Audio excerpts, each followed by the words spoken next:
The message glowed like toxic waste on her tablet screen. 3 words that detonated my entire existence. "He's out of town again? Want to come over?" I stood frozen in our bedroom, my half-packed suitcase forgotten on the bed, staring at her unlocked tablet as if it were speaking directly to me. The shower was still running. Steam billowed from under the bathroom door where Candace hummed tunelessly, oblivious that her world was about to end. My hand trembled as I swiped up, revealing not just a single indiscretion, but an archive of betrayal spanning years. Multiple men, hookup apps, email threads, photos I'll never be able to unsee. And worse, the mockery, the contempt, the calculated scheduling that coincided precisely with each of my business trips. I wasn't just being cheated on, I was being systematically ridiculed. "Darren," Candace called from the bathroom. "Can you grab my lotion from the nightstand?" I set the tablet down exactly where I'd found it and picked up her expensive French lotion. "Coming, dear," I replied, my voice steady despite the venom coursing through my veins. When I handed it to her through the cracked bathroom door, she didn't even look at me. 12 years of marriage, and she couldn't be bothered to meet my eyes. "Thanks," she muttered. "What time's your flight tomorrow?" 7 a.m., I answered, watching droplets slide down her bare shoulders. "I should be gone about 4 days." She smiled then, the kind of smile I now understood wasn't happiness to see me, but anticipation for when I'd be gone. "Perfect," she said. "I've got plans with the girls anyway." I nodded and closed the door. The girls. Right. That night, as she slept beside me, I made a decision. This would be the last time Candace Matthews would ever make a fool of me. My name is Darren Matthews. I'm 38 years old and work as a business development executive for a medical technology firm. Nothing flashy, nothing glamorous, just solid, necessary work that requires me to travel across the country securing contracts and maintaining client relationships. I'm the guy who shakes hands in boardrooms, explains products over dinner, and spends more nights in hotel rooms than his own bedroom. I met Candace when we were both 26. She was vibrant, ambitious, working in public relations, and climbing the corporate ladder with the kind of determined grace that made everyone notice her. I fell hard. We married within a year. For the first few years, everything seemed perfect. We bought a modest house in a good neighborhood, saved diligently, and built what I thought was a partnership. We agreed to delay having children until our careers were established. I worked longer hours, took on more clients, accepted more travel assignments. Candace decorated our home beautifully and hosted dinners for her colleagues. We looked like success. But somewhere around year 7, something shifted. The goodbye kisses grew perfunctory. The welcome home embraces cooled. When I'd call from hotel rooms, she'd rush me off the phone. At first, I blamed myself. I was tired, stressed, probably not as attentive as I should be. So I tried harder. I brought gifts from every city. I scheduled weekend getaways. I listened more intently when she spoke about her day. Nothing changed. If anything, the distance between us widened. Then came the small cruelties, the eye rolls when I mentioned upcoming trips, the barely disguised sighs when I talked about work, the way she'd mute me in conversations with her friends, cutting me off mid-sentence to talk over me. "Darren's just back from Cincinnati," she'd say with theatrical weariness. "Another one of his thrilling trips selling medical. What is it again, honey? Widgets or something?" Her friends would laugh. I'd force a smile, even as humiliation burned through me. But I persisted. I believed marriage was work, and sometimes you had to weather difficult seasons. I maintained our life insurance, our retirement accounts, our investment portfolio. I negotiated a better mortgage rate. I made sure her car was always serviced, and in return I got "off to another one of your pointless little trips" and "walking ATM in a cheap suit." But I never imagined she was cheating. Not until that message appeared on her tablet. Not until I saw 12 years of loyalty dissolve in front of my eyes. The next morning, I called my office and told them I had food poisoning. Then I called the airline and canceled my flight, selecting the option that wouldn't notify my work email. Next, I booked a room at the Courtyard Marriott downtown, just close enough to watch but not be seen.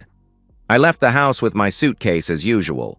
Candace hardly looked up from her phone as I walked out the door.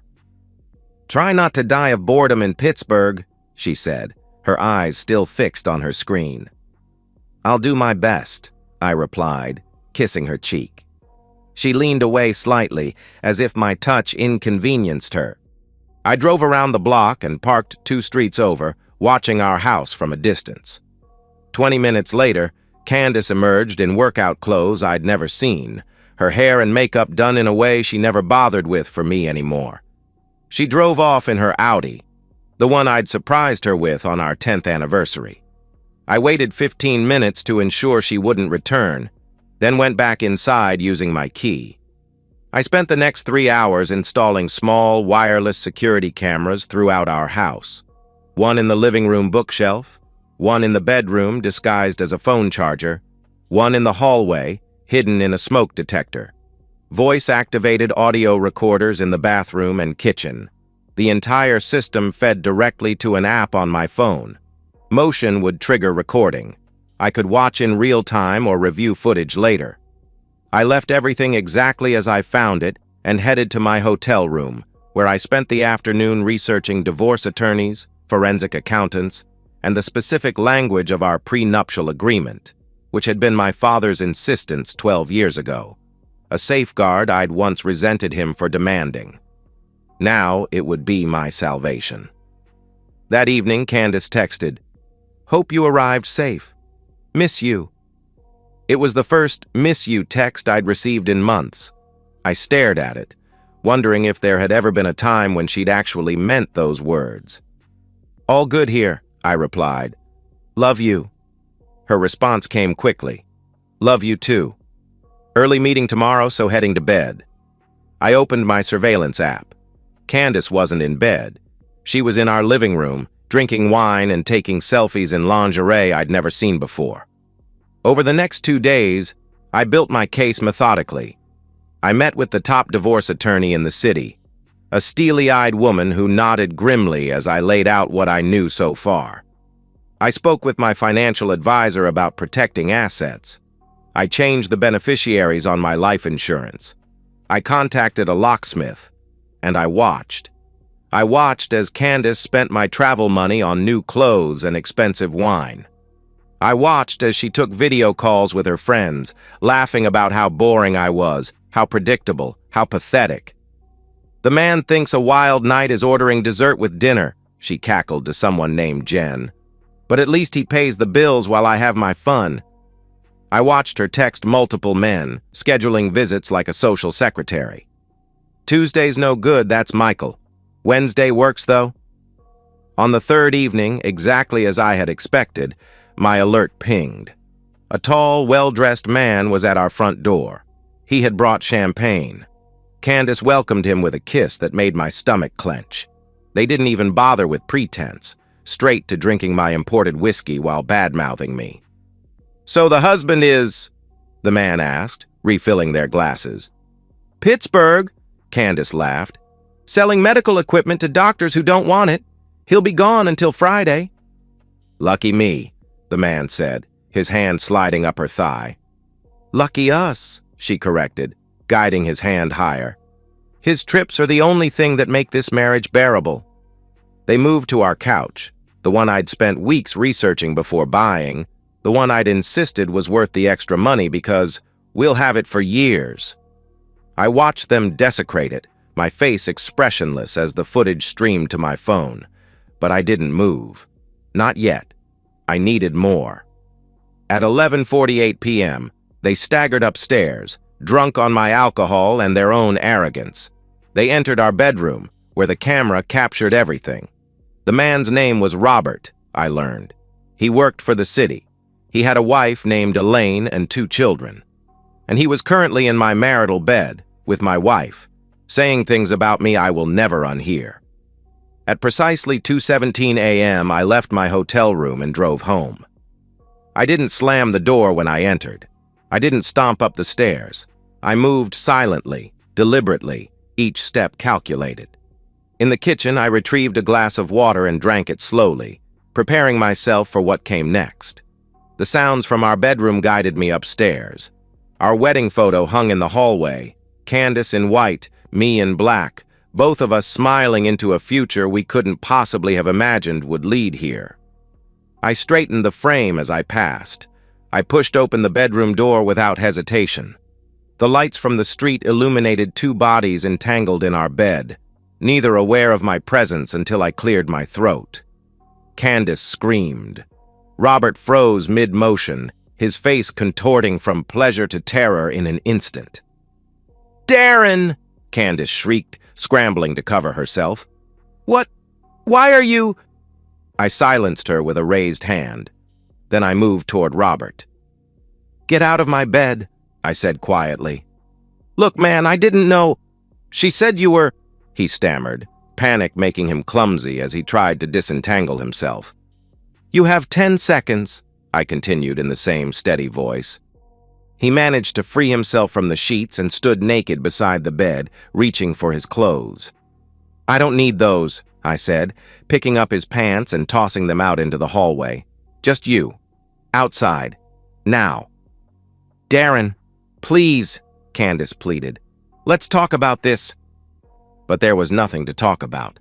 Nothing that could explain away years of systematic betrayal and mockery. Nothing that could repair what had been broken. Robert bolted for the door, but I was faster. I caught him by the arm, spun him around, and landed a perfect right hook to his jaw. The crack of bone meeting bone echoed in our bedroom. He staggered but didn't fall. I hit him again, this time in the nose. Blood erupted across his face. The third blow caught him in the ribs, doubling him over. "Stop it!" Candace screamed, wrapping herself in our sheets. "You're going to kill him!" I wasn't. I was being precise, calculated. Each blow served a purpose. The nose, swollen and obvious. The ribs, painful but hidden. I wanted visible evidence, but not enough to trigger serious legal consequences. Robert collapsed to his knees, wheezing and spitting blood onto our carpet. I grabbed him by the ankle and began dragging him out of the room, down the hallway, his naked body thumping against each stair as we descended. Candace followed, hysterical now. "Darren, please, this isn't you. You don't do things like this." She was right. I didn't. Until now. I dragged Robert across our polished foyer and threw open the front door. Our neighbor across the street, an early-rising retiree, was already retrieving his newspaper. He froze, staring at the scene unfolding on our pristine lawn. With one final surge of strength, I heaved Robert out the door. He tumbled down our front steps and sprawled across the grass, bloody, naked, and humiliated. "Next time you try a married woman," I called out calmly, "make sure her husband is actually out of town." I closed the door and locked it, turning to face Candace, who stood trembling in our entryway, clutching the sheets around her like armor. "Darren," she whispered, tears streaming down her face. "I can explain." I brushed past her and went to the kitchen, where I calmly made myself a cup of coffee. "Nothing to explain," I said, measuring grounds into the filter. "Nothing to discuss." "You don't understand," she pleaded, following me. "Our marriage hasn't been right for years. You're never here. I was lonely." I turned to face her, and whatever she saw in my expression made her step backward. 12 years, I said softly. 12 years I spent building a life for us. Working, traveling, missing holidays and weekends because you wanted a bigger house, a nicer car, better vacations. And all that time, you were bringing men into our home. "It wasn't like that," she protested weakly. "No?" I pulled out my phone and played a clip from earlier that evening. Robert's voice filled the kitchen. "So he has no idea?" Candace's laughter. "Darren? Please." The man thinks I actually love him. It's almost sad. Her face crumpled. That was just talk. Stupid talk. I didn't mean it. I pocketed my phone and picked up my coffee mug. Pack whatever you can carry. You have 30 minutes to leave. Leave? This is my house too. Check the deed, I replied. Check the mortgage. Check the paperwork you've been signing for years without reading. This hasn't been our house for a long time, Candace. It's mine. You can't do this, she whispered. I already have.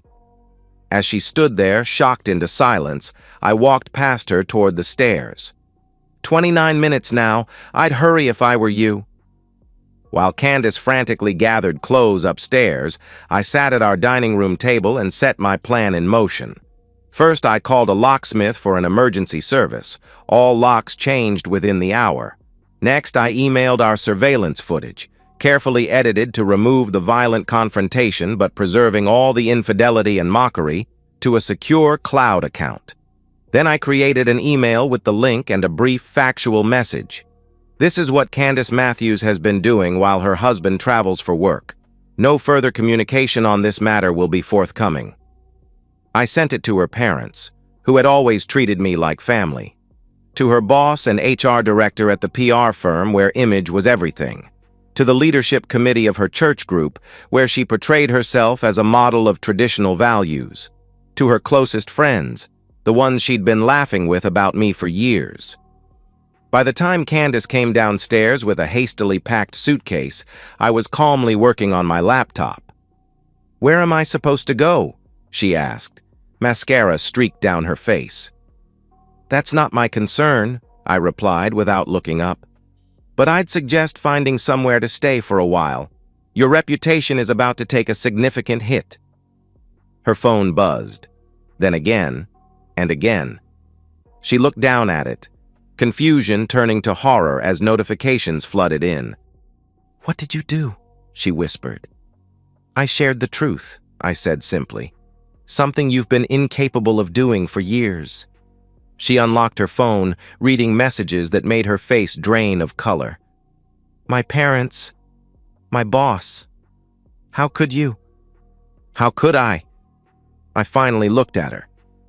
"That's the question you're asking? How could I?" Her phone continued to buzz relentlessly. With each notification, I could see her world collapsing. "You've ruined me," she said, voice breaking. "No, Candace, you did that yourself. I'm just making sure everyone knows who you really are." The doorbell rang. The locksmith had arrived. "That's my cue," I said, standing. "You should go now." "Our accounts," she said suddenly. "I need money. Just enough to—" "Check your banking app," I suggested. She did. The color drained from her face again. "You emptied everything? That's illegal. Half of that money is mine." "Actually, it's not. Remember that financial power of attorney you signed 3 years ago? The one you didn't read because you were too busy texting during our meeting with the financial advisor? It gave me full control over our joint assets in case of emergency." I smiled thinly. "I'd call this an emergency." "I'll fight you," she threatened, but her voice wavered. "I'll get a lawyer. I'll take everything." "With what money?" I asked calmly. "With what reputation? With what support system? You've spent years making me into a joke, Candace. Now you get to experience what that feels like." The locksmith knocked on the door. I opened it and gestured at the locks. "All of them, please. Complete replacement." Candace stood in our foyer, clutching her suitcase, looking like a stranger in what had been her home. For a moment, I almost felt pity. Almost. "Divorce papers will be delivered to wherever you end up staying," I said, holding the door open for her. "I suggest you sign them without contest. Otherwise, the unedited footage, including what happened to your friend Robert, goes public." She walked past me, defeated. On the front lawn, faint bloodstains marked where Robert had lain hours earlier. "I did love you once," she said quietly. "Before everything changed." I closed the door without responding and watched through the window as she wheeled her suitcase to her car. Her phone was still buzzing in her hand. Over the next week, I executed each phase of my plan with surgical precision. First, The financial separation. I had already emptied our joint accounts, but now I went further. I canceled all shared credit cards. I contacted our investment broker and froze her access to our portfolio. I removed her as beneficiary from every policy, account, and asset. Next, the legal framework. My attorney filed for divorce on grounds of adultery, supported by irrefutable evidence. The petition included a request for a temporary restraining order, citing emotional distress and fear of retaliation. The judge granted it immediately. Then, methodical exclusion. I changed all passwords, email accounts, streaming services, cloud storage, security systems. I redirected her mail to return to sender. I notified our insurance providers, utility companies, and property management that she was no longer an authorized party. Finally, reputation destruction. This required no additional effort on my part. The footage had already done its work. Candace's carefully cultivated image as a respectable professional had evaporated overnight. Her PR firm placed her on unpaid leave pending an investigation into potential violation of moral conduct clauses. Her church group sent a formal letter asking her to refrain from attending services until further notice. Her parents, staunch traditionalists who had often spoken about the sanctity of marriage, weren't taking her calls. As for Robert, his consequences were equally severe. The edited footage, showing just enough to identify him but not enough to implicate me in assault, had reached his wife and his supervisors at the city office. By week's end, he had moved out of his family home and was placed on administrative leave. His wife had filed for divorce and sole custody of their children. The orbital fracture I'd given him required surgery. His health insurance, through his suspended city job, was now in question. I monitored all of this from my home, which felt strangely empty but somehow cleaner. I returned to work, explaining to my boss that my food poisoning had resolved quickly and I'd managed to handle most meetings virtually. He was relieved. We couldn't afford to lose the Pittsburgh client. On the 7th day, Candace attempted to contact me, first through a burner email account, then through a friend's phone, and finally through a handwritten letter delivered by courier. Each communication followed the same pattern: initial apology, followed by rationalization, culminating in demands. She needed money. She needed access to her things. She needed me to stop destroying her life. I didn't respond to any of them. On the 10th day, her sister showed up at my door. I had always liked Megan. She was the more serious sibling, less concerned with appearances. "She's staying with me," Megan said when I opened the door. "She has nowhere else to go." "That's kind of you," I replied neutrally. "Not kindness. Family obligation." Megan looked tired. "She told me everything, or her version of everything. I'd like to hear yours." I invited her in and offered her coffee. While it brewed, I showed her selected clips from the surveillance footage, enough to confirm the infidelity but sparing her the more graphic details. "Jesus," she whispered, pushing my phone away. "I knew she was cheating, but this—" "You knew?" I asked, surprised. "I suspected. She changed over the years, became harder, more entitled." Megan accepted the coffee I handed her. "I didn't know it was this calculated, though, or that there were so many." "At least 5 that I've identified," I said. She shook her head slowly. "What happens now?" "Now the legal system takes over. The divorce should be straightforward given the circumstances and our prenup. She'll get nothing." "Nothing?" Megan looked concerned. "Darren, I know what she did was unforgivable, but she'll be destitute." "She has marketable skills," I said evenly. "She'll find work eventually. Somewhere. Not in this city. Not after what you did to her reputation." "After what she did to her reputation," I corrected. "I just provided the evidence." Megan sighed deeply. "She's talking about contesting the divorce, about countersuing for emotional distress, about pressing charges for what you did to Robert." I had anticipated this. "She can try. It won't work." Because of the videos? Because she signed agreements she never bothered to read? Because the evidence against her is overwhelming? Because no lawyer will take her case without substantial upfront payment, which she doesn't have? I sipped my coffee calmly. And because Robert won't press charges, not when the full video would have to become evidence. Megan studied me, seeing something new in my face. You planned all of this? I protected myself, I corrected. Something I should have done years ago. When she left, she paused at the door. For what it's worth, I'm sorry. You deserved better than what she gave you. It was the first real apology I'd received from anyone in Candace's life. I nodded my acknowledgement, and she walked away. The divorce proceedings moved swiftly, expedited by the overwhelming evidence and Candace's limited resources to fight back. She found an attorney willing to work on contingency, hoping to claim some portion of our marital assets. It was a miscalculation. In the first hearing, my attorney presented the prenuptial agreement with its clear infidelity clause, which prohibited any financial claims if adultery could be proven. The judge, an older woman with shrewd eyes, reviewed the edited footage without expression. Your Honor, Candace's attorney argued, my client acknowledges the indiscretion, but maintains that the distribution of this private footage constitutes emotional distress and harassment.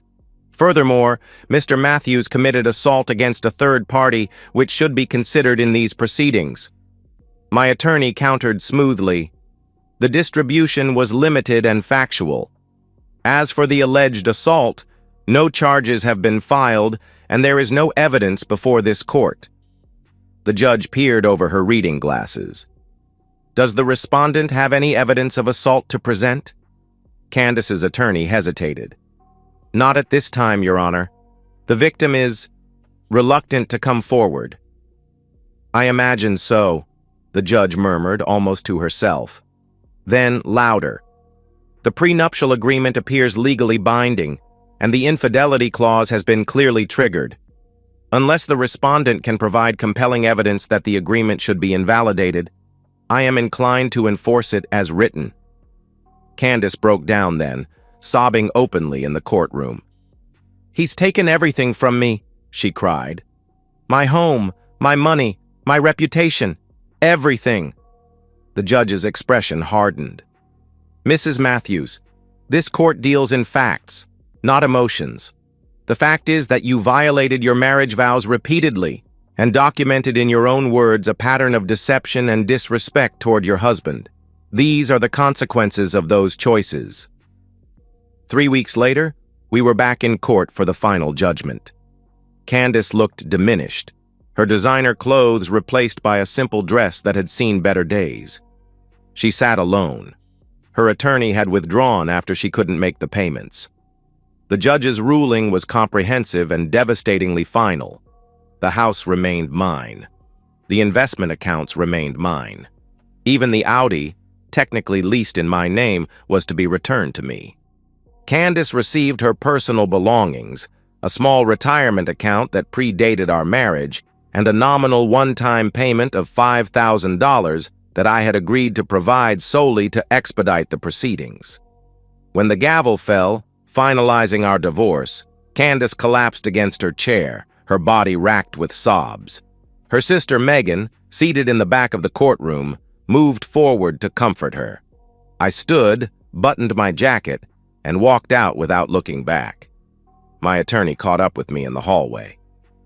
Congratulations, she said, extending her hand. Clear victory. I shook it mechanically. Thank you for your work. Will you be staying in the city? She asked. After all this? I hadn't decided yet. Part of me wanted to leave, to start fresh somewhere without the memories. Another part refused to be driven away from the home I'd built. For now, I answered. At least until I decide what's next. She nodded, understanding. Well, if you need anything else, you know where to find me. Outside the courthouse, spring sunshine washed over the steps.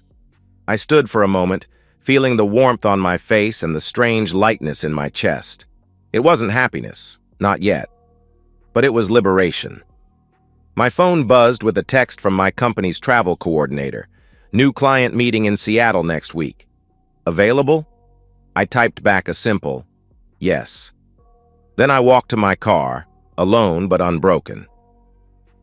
6 months after the divorce, I was having dinner with a colleague when I saw Robert across the restaurant. His face had healed, but there was a new heaviness to him.